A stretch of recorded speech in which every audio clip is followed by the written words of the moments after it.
Good morning. My name is Reverend Addae Kraba, minister of the Unitarian Universalist Congregation of New Braunfels.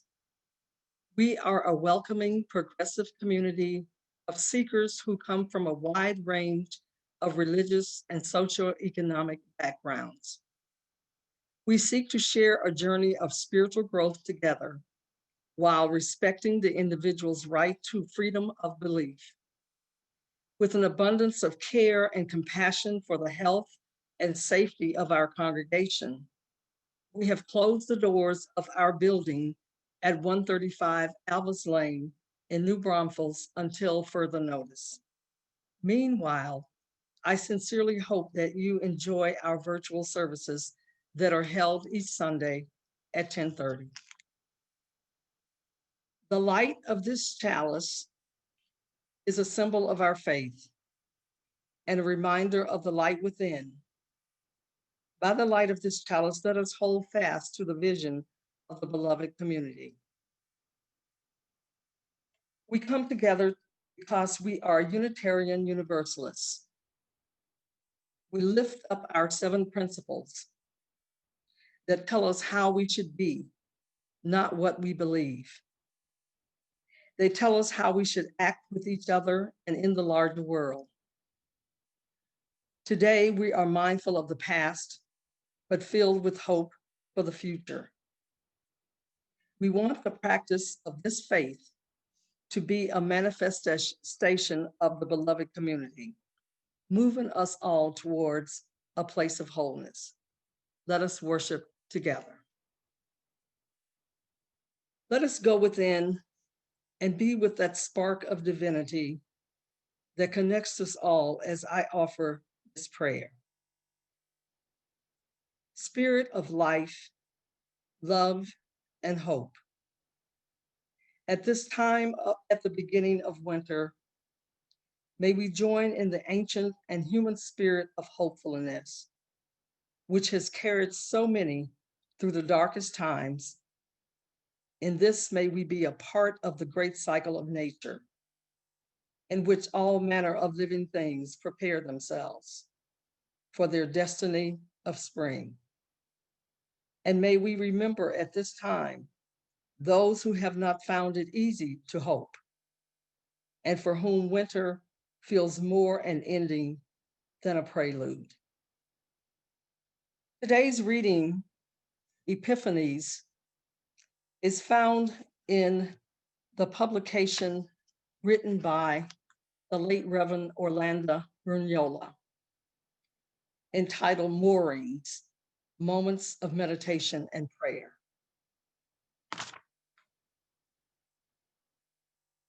If we were awake, we would know how many epiphanies appear around us. We would know the little signs and the great signs, and know them as our own, and know them as the treasure which is for each and every one, constantly renewing the spirit. And then perhaps we would finally know our oneness, for they burn like fires in the heart, burn like poems in the mind, burn like stars in the darkness, burn away all that is not eternal, leaving only that which is beautiful.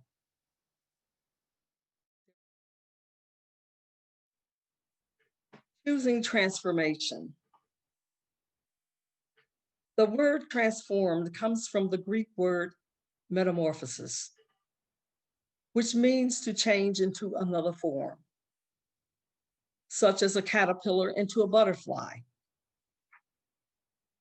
Transformation is a universal constant that affects our lives from the moment we are born until we leave this earthly existence behind. Moreover, it comes in various forms, but usually with an improvement in some way, such as the act of changing a dark dressing room into a bright, cheerful, useful space, or a change of attitude from morose to cheerful, or conservative to liberal, or from a religious system that has a dogmatic creed to one that has freedom of belief, such as Unitarian Universalism. The people who come into our lives help us transform. As we intersect, we journey together for a while with some and longer with others, as some encounters last a season and others a lifetime together. We have highs and lows, and hopefully we're able to share these as well as the joy and pain that occur. However, who we share these events with throughout life is not constant, because it means entering the realm of the unknown. And often the thought of change evokes feelings of discomfort and fear, even when the change is desired. The consternation is caused by the discomfort of not knowing what will happen next, when none of us knows what will happen next, no matter how much planning we do.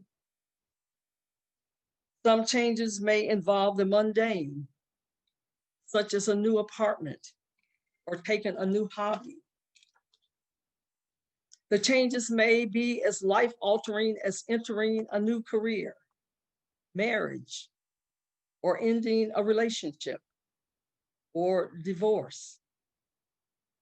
Or in some cases, facing the disappointing loss in a presidential election. As life-altering as these changes are, there are some changes that occur from within. The mystic Khalil Gibran tells us that at some point in our lives, we must experience the breaking of the shell that encloses understanding, which means shedding of the old with the emergence of a renewal of the spirit.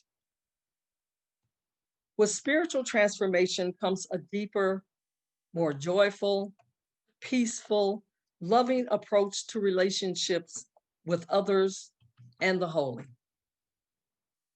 Spiritual transformation holds a wide embrace for personal renewals that comes with healing and wholeness.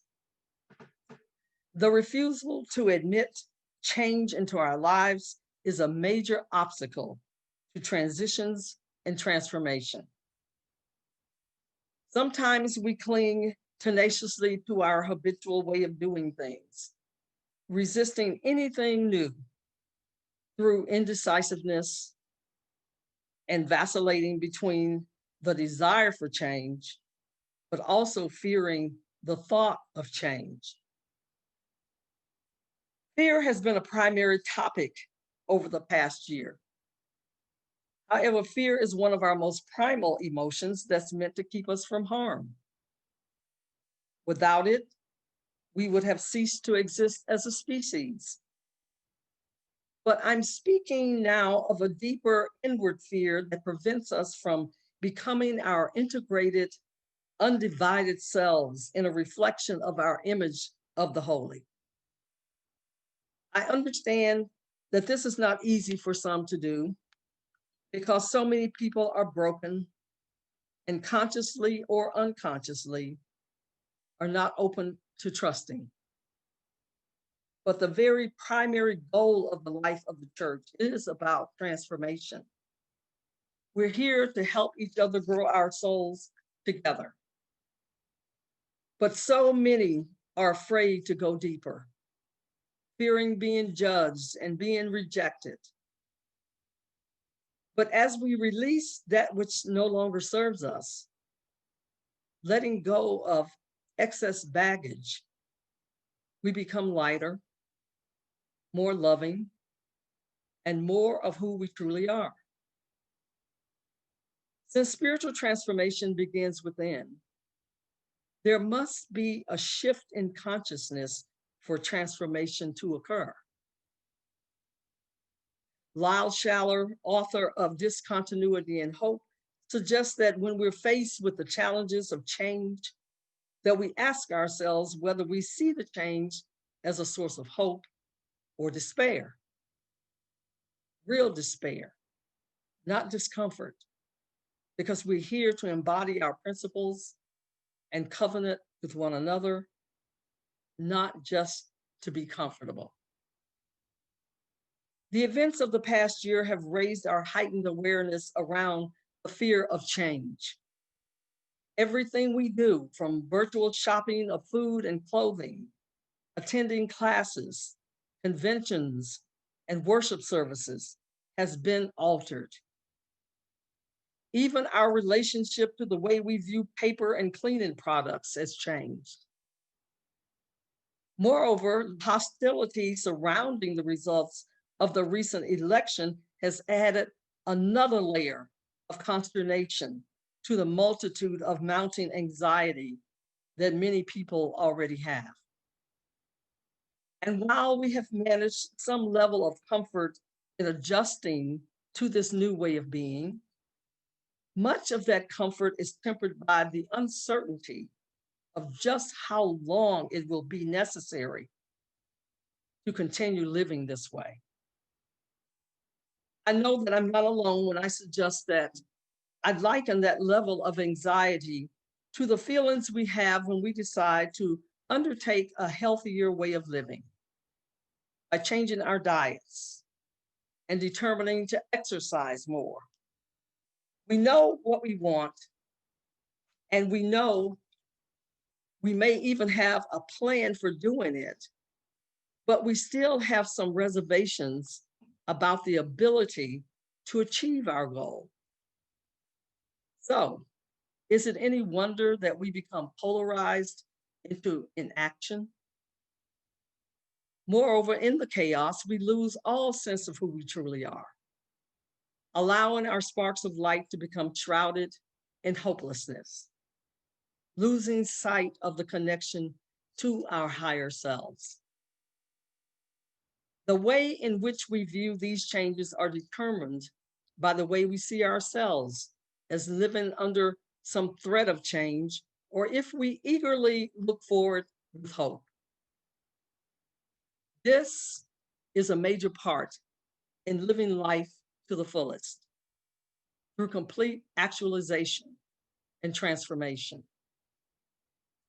Because nothing can compare to the sorrow around living an inauthentic life, a facade of a divided self.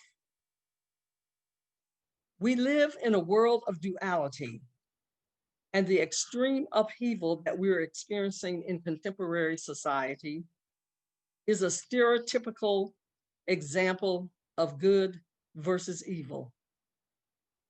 The world is filled with people whose sole purpose is to conquer by dividing race and class to society's detriment.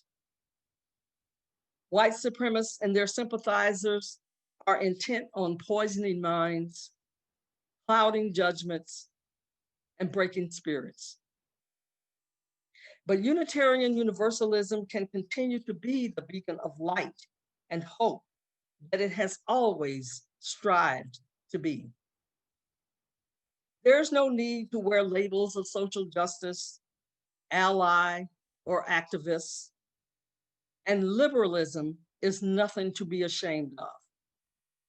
It's about the first of our 7 principles that act as a guide to a way of viewing and living, that of the inherent worth and dignity of everyone, because we're all worthy, despite racist,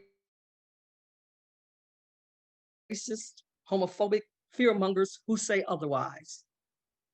We must remember that we are all endowed with a spark of divinity that we can choose to use while lifting each other up when coming together in our pain and sorrow. And today we need the love and support of each other more than ever. This ability to live creatively during upheaval and change calls us to what theologian Paul Tillich calls the courage to be, because it's risky to let love in. But living without it deadens the spirit. When we cease resisting and regard change as an opportunity to grow, we often find ourselves far from being helpless in the face of it. It calls to mind that old song found in our hymnal, Singing the Living Tradition. Enter, rejoice, and come in. The line that begs, don't be afraid of some change. But to make change work for us, it's necessary to approach situations constructively while looking at the benefits of transformation. We also must recognize that, like our physical health, we may not consistently do what's best the first time around. It doesn't even mean perfection in that doing, but we can always try again and again. Spiritual transformation is the process of evolving to navigate through life in all of the joy and sorrow. The universe always offers opportunities for transformation. There are always opportunities to reevaluate plans and goals for the future within our personal and spiritual lives. For some, this may seem scary, but optimism, enthusiasm, and flexibility can be an aid. Spiritual rebirth can emerge out of desperation because when something frightens us, we either move away from it or move through it and learn. And in that, we sometimes find ourselves transformed. In the Oversoul, Emerson reminds us that within each of us lies the soul of the whole, that wise silence that we can drop into and take heed from. The future of this congregation, our denomination, and our communities depend on choosing to make change work. Because our willingness to embrace change will have lasting effects that are emotionally, spiritually, and intellectually transformative. Choosing transformation means seeing transitional challenges as a source of hope that will energize, renew, and create a healthy sense of wholeness. From my heart to yours, may it be so. Giving and receiving are linked together in the flow of the universe. In order to receive, one must first give. While we are unable to physically be inside of our church, our financial responsibilities of maintenance and upkeep and employee salaries continue. There are several ways to continue your monetary offerings. You can use the donate button on the website or send to the mailing address on the screen. Your generosity in any amount is greatly appreciated. I would also like to remind you that we are in the middle of our annual pledge drive and we need everyone's support. Since we don't meet in person and have had several members move away this last year, it's imperative to work just a little bit harder. Thanks very much to all of you who have already contributed your pledge. Extinguishing the light of our virtual chalice signals the end of worship, but we continue to carry the spark of light in our hearts. There's a spark of divinity that dwells within.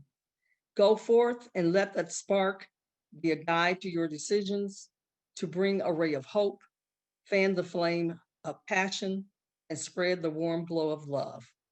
May it be so.